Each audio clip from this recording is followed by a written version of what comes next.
Estimados estudiantes, muy buenas tardes.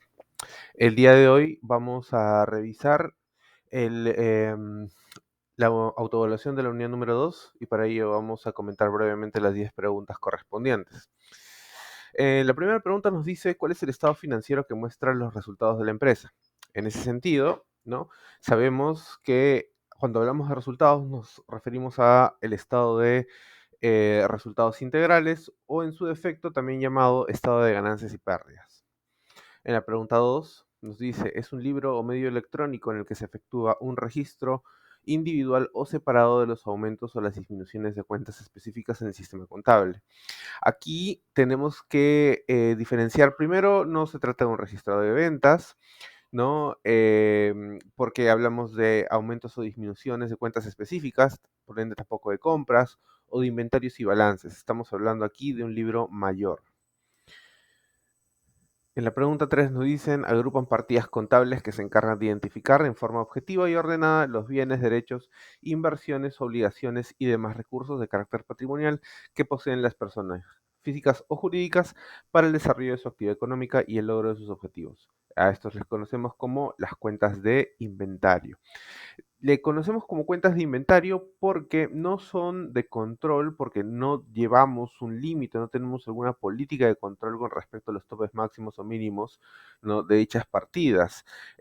Tampoco estamos hablando de resultados porque no vamos a netear saldos entre ellas. Entonces, estamos hablando acá de una partida, ¿no? O mejor dicho, del agrupamiento de partidas bajo el criterio de inventario.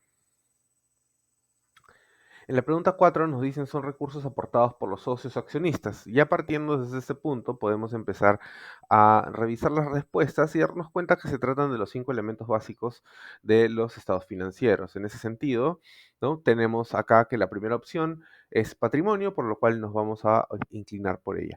Nos dice también el enunciado, así como los excedentes generados por las operaciones que realiza la empresa.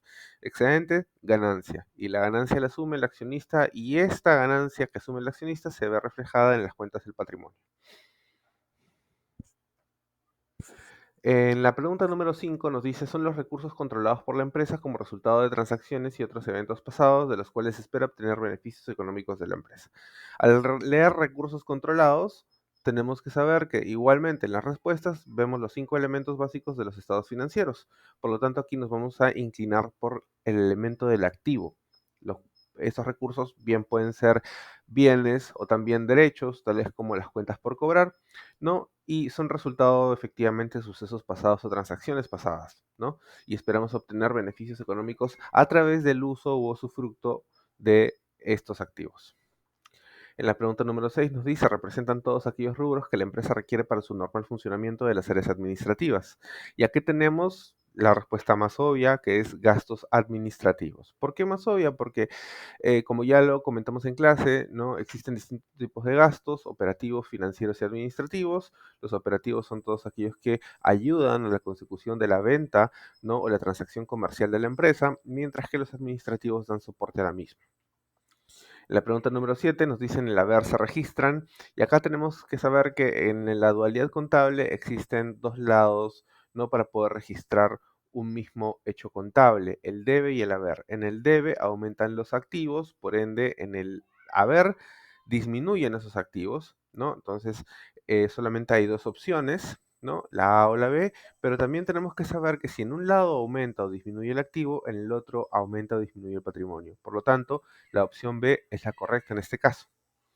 La pregunta número 8 nos dice, respecto al plan contable general, el elemento uno, o sea, el activo, uno de los elementos del activo, agrupa las cuentas contables de, y el elemento uno son las cuentas más líquidas.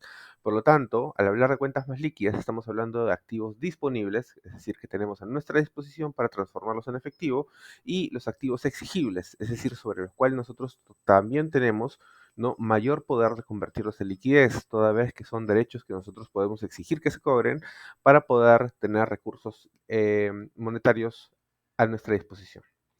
En la pregunta 9 nos dice, son las obligaciones presentes como resultado de hechos pasados. Cuando hablamos de obligaciones nos referimos al pasivo. La pregunta 10 nos dice, llevan la contabilidad completa de manera electrónica y aquí están todos los contribuyentes considerados principales contribuyentes nacionales con ingresos iguales o mayores a 3.000 UITs, es decir, aquellos que se ubican en el régimen general de renta. Muy bien, eso ha sido todo por hoy, o bueno, por la autoevaluación, ¿no? Espero que les haya ido bastante bien y si tienen algunas dudas o consultas, por favor, no duden en contactarme a través del foro de novedades y consultas o a través de un correo. Muy buenas tardes y que tengan buena semana.